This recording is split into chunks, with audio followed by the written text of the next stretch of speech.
Hey guys, all this resting due to being burnout is messing me up. This is Thursday. So Tuesday I was like in bed out sleeping like the whole day. The last couple days I slowly got better. I think I just got stuck in a bad dream. It's Friday, I think. This is not cool. I'm actually going to push against it today and see. I'm going to start doing some laps around the house because all this resting is bad. This is the thing about depression. If you have depression like I do and you have symptoms that it makes you physically exhausted, it feels really similar to the symptoms of being burnt out. If you're new to learning about neurodivergent burnout, it's not the same as burnout. Excuse me for rocking too. It's messing me up.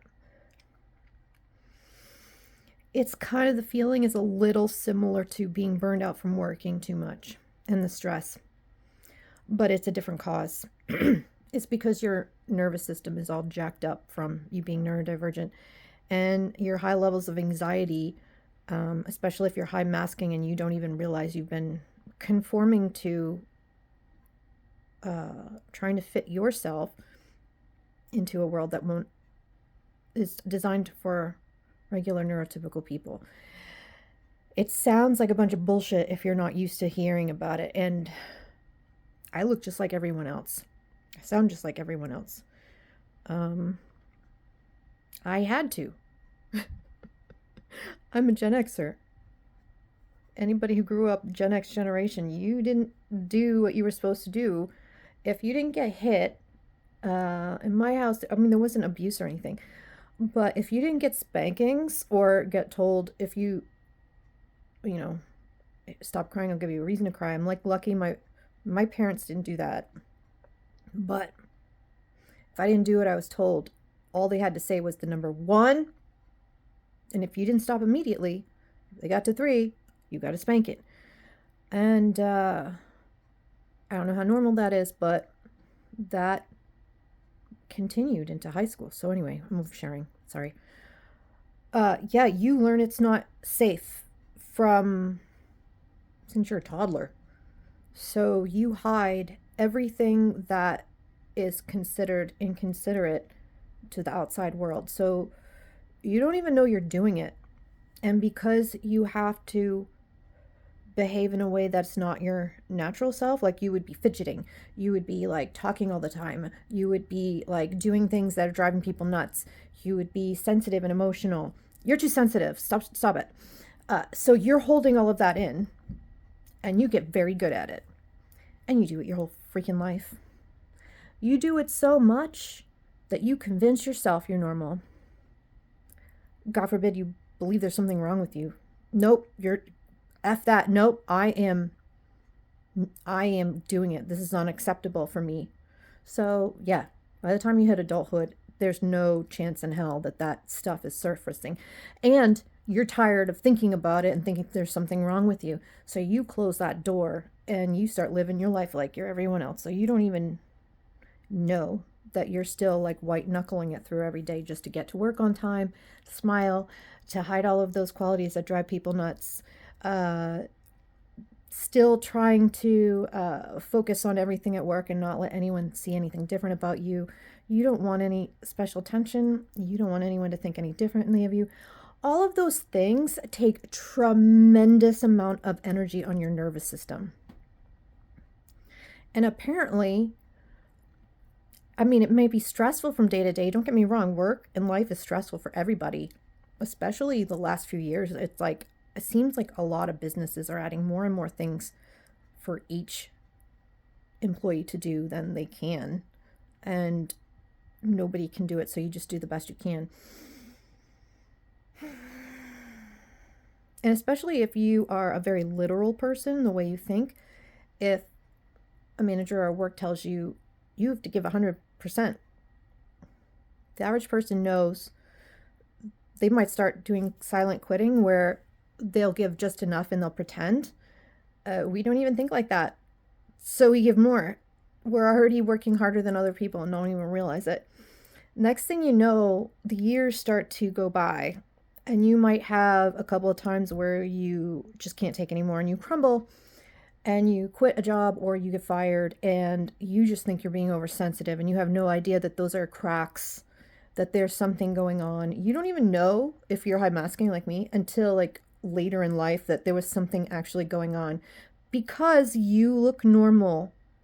You think you're normal. You don't want to think that there's anything different about you. Even when somebody finally notices and says something to you, you're like, no, that's BS. I'm just like everyone else. Maybe all those times that you couldn't work, do you have periods of time when you think you had a mental breakdown and you got diagnosed with anxiety and depression? A lot of times people who have like autism, maybe ADHD, if it's like, forgive me for rocking, I'm like so messed up today. And I've been taking my medicine too, so I don't know. Yeah, it's a mind F sorting it out. If you're what they used to call high functioning, which is like, don't ever say those terms to somebody who is autistic because it's not nice. And I'm not going to get into that right now, but there's reasons for that on both sides. So yeah, you can function, but you pay such a high price for it and you have no idea because that's your normal. You think that there's something wrong with you, but you just can't do what other people do, so you try harder. And you can't treat something or support something if you don't know it's there. And even when you get an inkling that something's going on, you've been trying so hard your whole life to just push that shit down. You don't even know. It's all subconscious, by the way. This is what masking is. That you're like, F this, no. Because you have been subconsciously trying to push that away your whole life. I think deep down, you might be aware that there's something going on, but you're so busy. You're so busy. You have this idea in your mind how you want your life to be. I did. I'm going to be going through the grieving process as soon as I'm getting better. This whole physical exhaustion from burnout is the pits, man. So yeah, I'm going to push against it today to see how I am. Imagine white knuckling it through life. You can't do that forever. That amount of cortisol and stress hormones, and that's just doing normal. That's not even in times of stress. That's just your day to day. But you have no idea because you've been doing it your whole life and you just assume that's like how it is for everybody. I still feel like that. I still feel like, what's wrong with me? Why can't I do it? Because I don't understand still. And I still don't understand how masking can make you so physically sick. And you may have different levels of ability at different times in your life, at different seasons in your life. And also, if you have like traumatic things happen in your life or high stress things happen in your life, suddenly you have to find a place to live. Like if somebody passes away, and that happened in my family. Sometimes you have family emergencies. Sometimes you have one thing after another. People pass away, and now it's like you got to try. Like, let's say it's a parent. Let's say it's somebody close to you, and you're responsible. That's a lot. Let's say you have kids. You're so busy trying to navigate all these things that you don't even have time to take care of yourself, let alone try to be reflective, to think about what else might be going on. Oh my God. Fear. What? I don't have time for that. Especially if you're used to being the strong person. Does any of this resonate with you? Don't be embarrassed to get a counselor if you have to. I really highly recommend it. And I'll tell you why. The right counselor for you is not going to make you feel like you're being traumatic. The right counselor for you will help you sort through this stuff. And the right counselor for you will help you look at where you might be in denial of things and where you might be thinking that things are wrong when they're not. That's what's great about them. I mean, this stuff is invisible, you know? Even when I finally got an inkling that there might be something else going on, because I'm so freaking high masking my whole life, I have this tremendous amount of denial and I don't understand it. Like logically, I need to understand everything, which is part of how I hyperfocus. Like if I don't see a reason, I don't believe it. I'm this whole masking thing and getting burned out and all of this shit. It's really pissing me off because it's made me feel like a freaking invalid. I'm sorry, I know that that's not a nice thing to say, but it makes me feel like this is not okay. This is making me feel like a weak person. Like I should be able to overcome this. So, and then there's like the internalized, like it's hard to change your perception of what would be correct expectations for you. So you have to learn about what's going on. You have to see like where in all of these potentials you fit in. And then the more you start learning about this, like autism and ADHD and the complexities and how it affects people so vastly differently with the symptoms and challenges. I mean, you can have two people who are autistic standing next to each other and have two different sets of things that they're struggling with, and they both autistic, and you would not know that.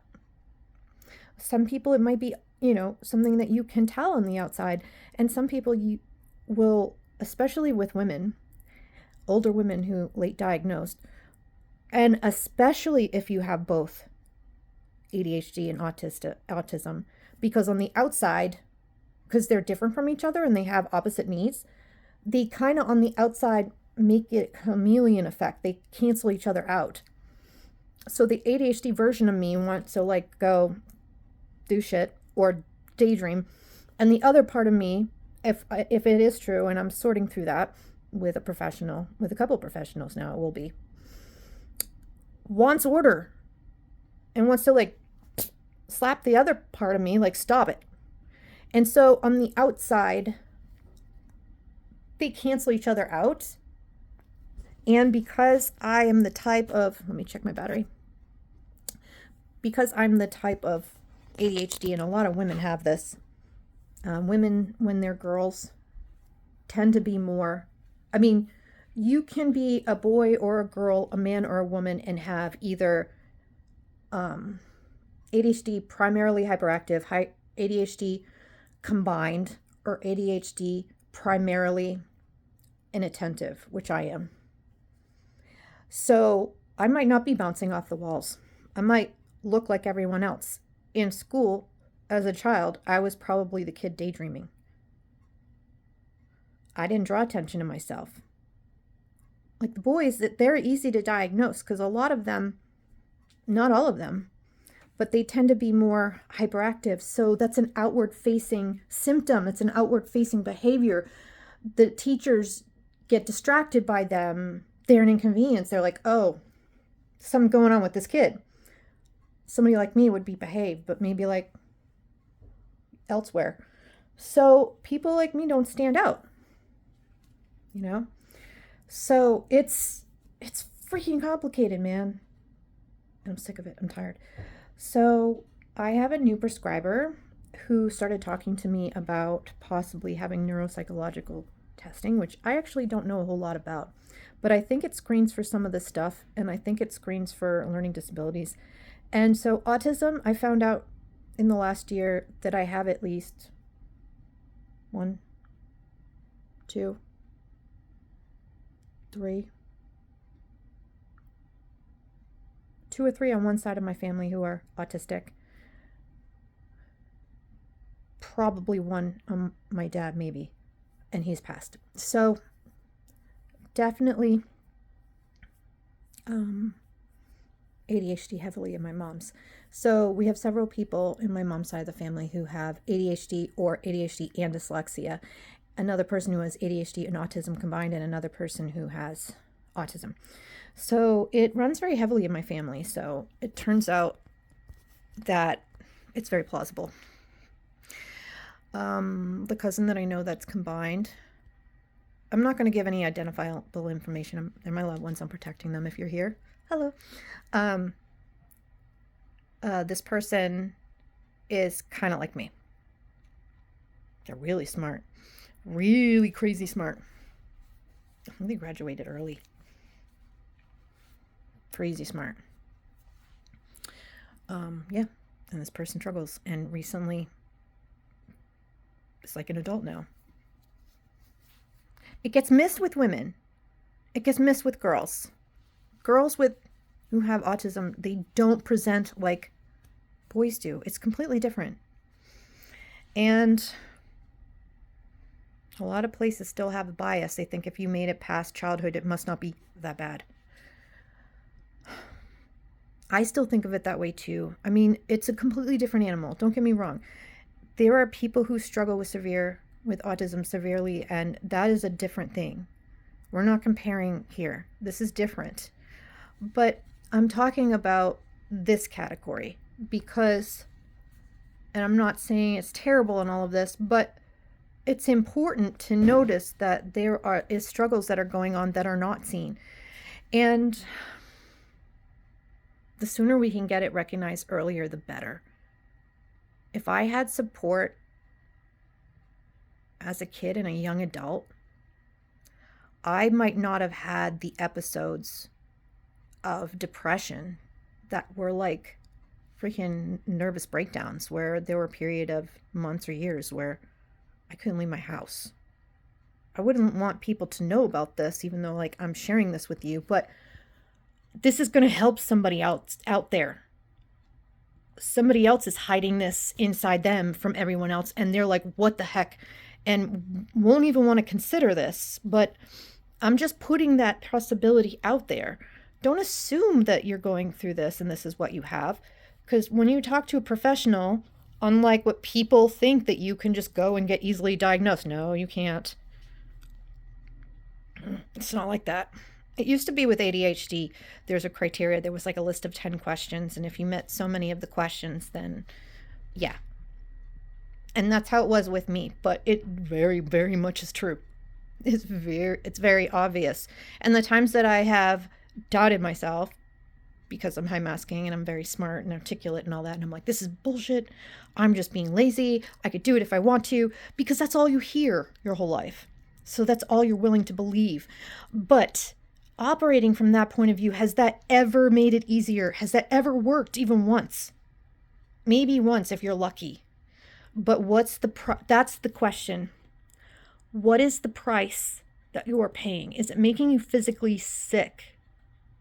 Are you having times when you get fired from your job and you're just white knuckling it through?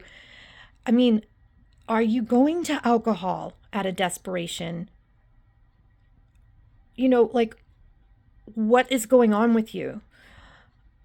A human being cannot withstand that amount of pressure, and you look just like everyone else. It is absolutely a mind F. So if that feels like you, and you actually do think about getting a counselor to sort through this all, you're not a weak person and you're not a failure. You actually don't even have to tell anyone about it. If you're questioning and it turns out it's not you and it's something else, let's say it is anxiety and depression, you will know, because if you get treated for that, that will work. If it doesn't work by itself, I look horrible. I'm in burnout. I'm not going to look good. It's Thursday. It's Thursday. So there's a storm coming. It's Thursday? It's Friday. Hold on. I'm losing my ever-loving mind. I cannot believe that I do this and I show this part of myself to the internet. And I'm so sorry, guys.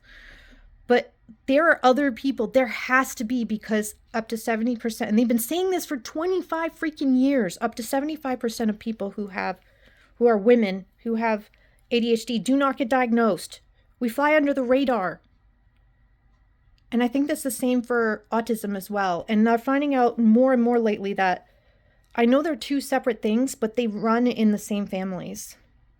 They're similar genes, and it's kind of complicated because you would think they were the same thing, but it's like a complex interplay of similar genes. So yeah, I'd love to learn more about that in neurology and share that with you as I get better.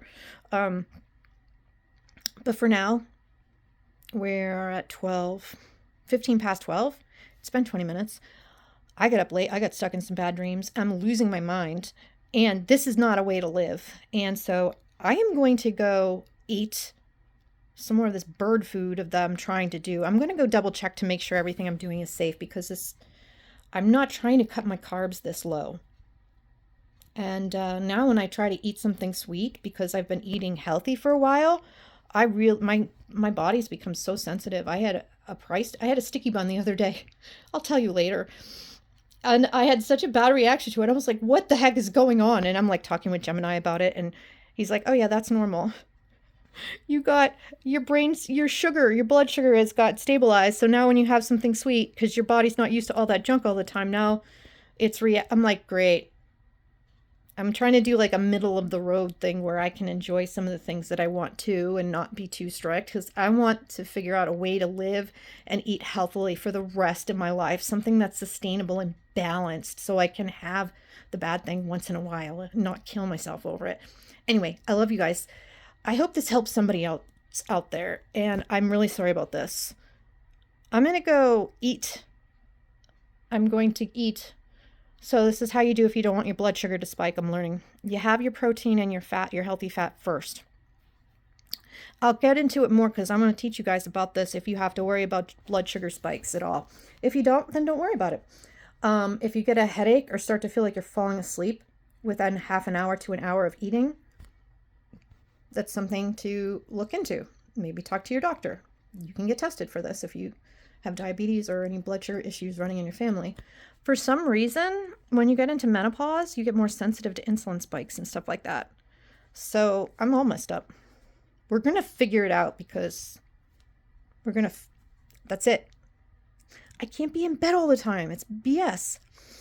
So I talked to my boss, and he's going to give me a couple of weeks off so that I can because I'm depleted the day after I work, and I literally sleep through until the afternoon.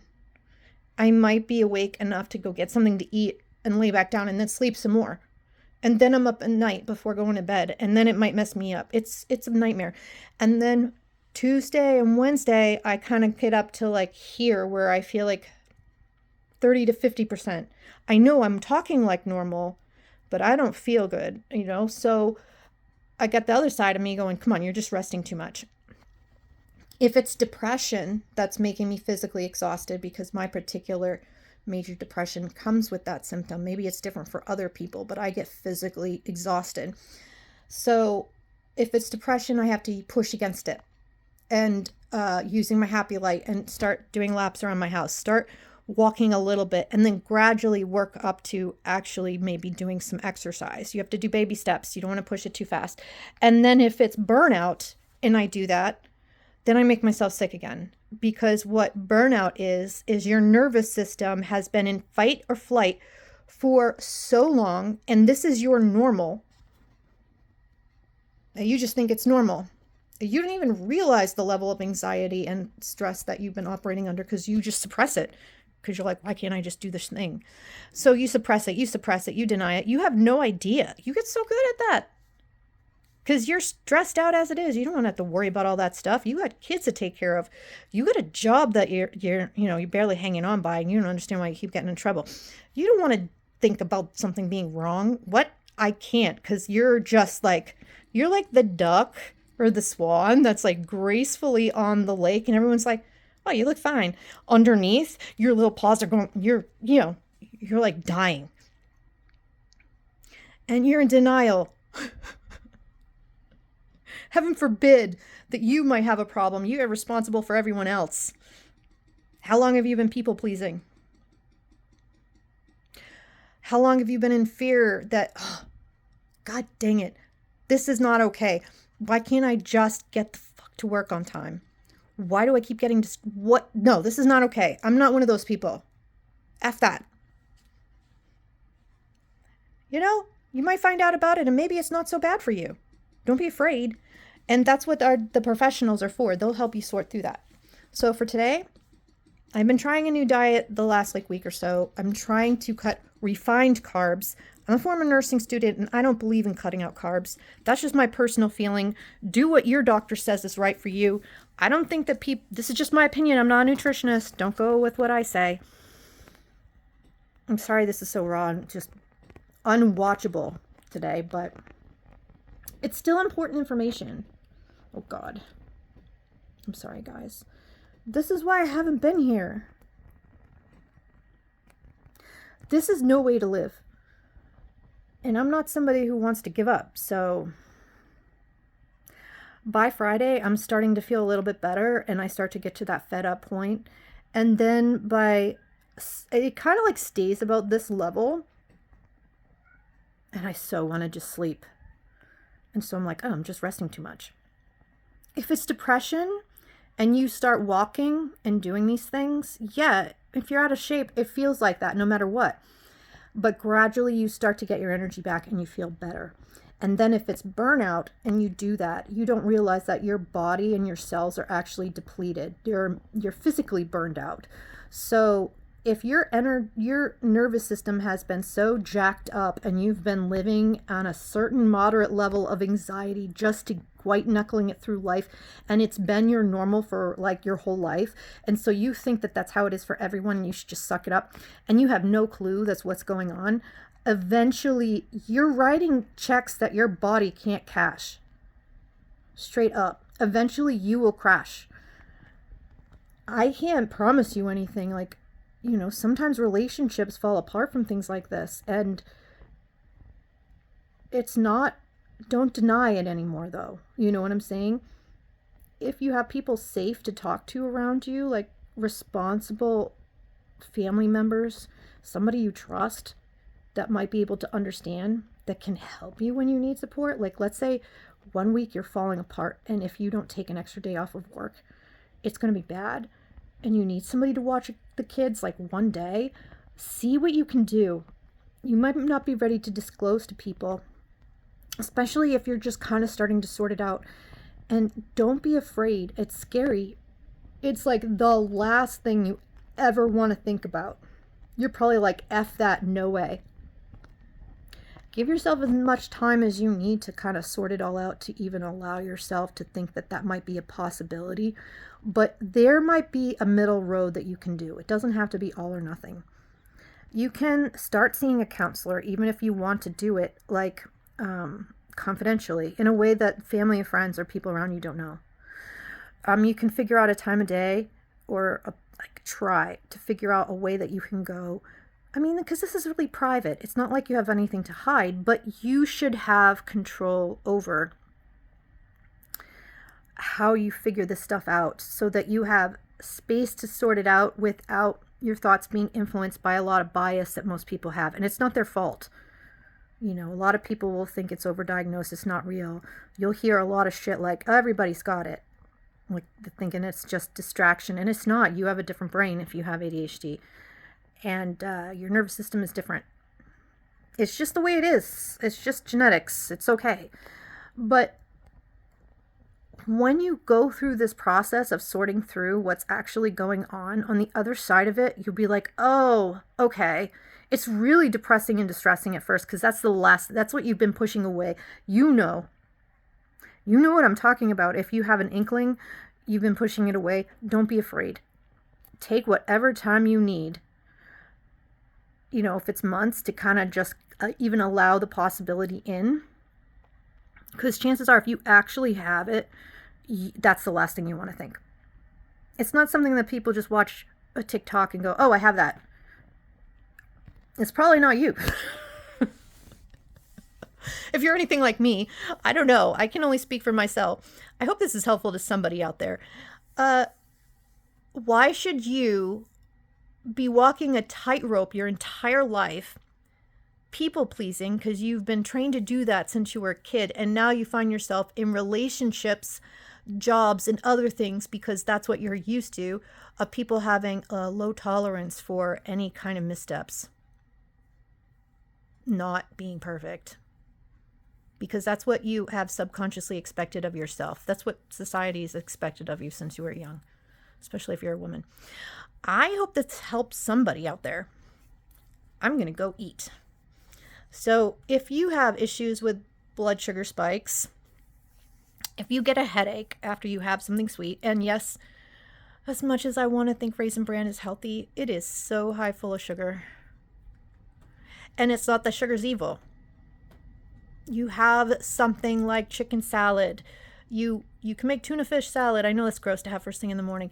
Eggs, cheese, if you do dairy, you can do. I know that it can, for people with allergies, it can make you a little bit more congested if that's you.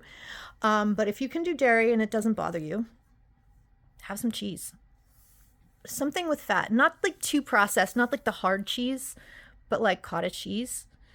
Have a little fat and protein first. Wait a minute. Then have your cereal. Then have your coffee or your tea. See if that helps. Anyway, I love you guys. That's what I've been learning, and I've been experimenting with breakfast. And now that I've like unintentionally weaned myself off of sugar, which I'm usually against, but I'm learning. It's complicated. There's so many fad diets out there, and everybody thinks they know everything about nutrition, but trust me, it's not something you should just do.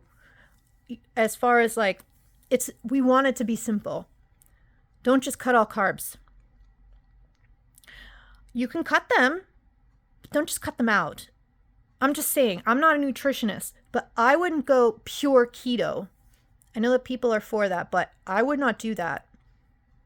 You know why? Because every single one of the cells in your entire body is designed for glucose. Your engines in every cell, the mitochondria, has a Krebs cycle and is genetically designed by nature to run on glucose as a fuel. You don't have to cut out sugar. You don't have to cut out bread and carbs. Switch it. Just switch to full grain flour. That's all. And maybe have an open face sandwich.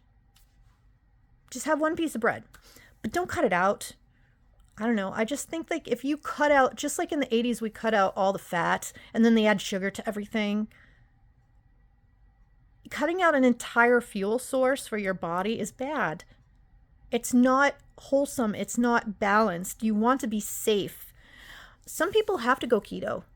I had a family member a long time ago who had a systemic blood infection, and she actually had candida in her blood. And she had to go keto because her doctor told her. But yeah, if you want to do keto, that's what you're doing. If your doctor says it's okay, you do you. This is just my feelings about it. As a former nursing student and as somebody who is trying to learn about doing things in a balanced ways that are sustainable. I mean, if you can do it, God bless you. But I'm trying to learn something that's safe and healthy and is not going to leave me feeling deprived and is something I can do for the rest of my life. That's going to support my ADHD brain. That's going to hopefully protect me from having as high of a percentage of chance of getting Alzheimer's, because it's really heavily in my family. And I don't need to be having a lot of like bad fats and processed sugar. That's going to increase my risk. Now's the time. I'm 51, so it's time. It starts like 10 to 20 years before you get it. So anything I can do to protect my brain is good.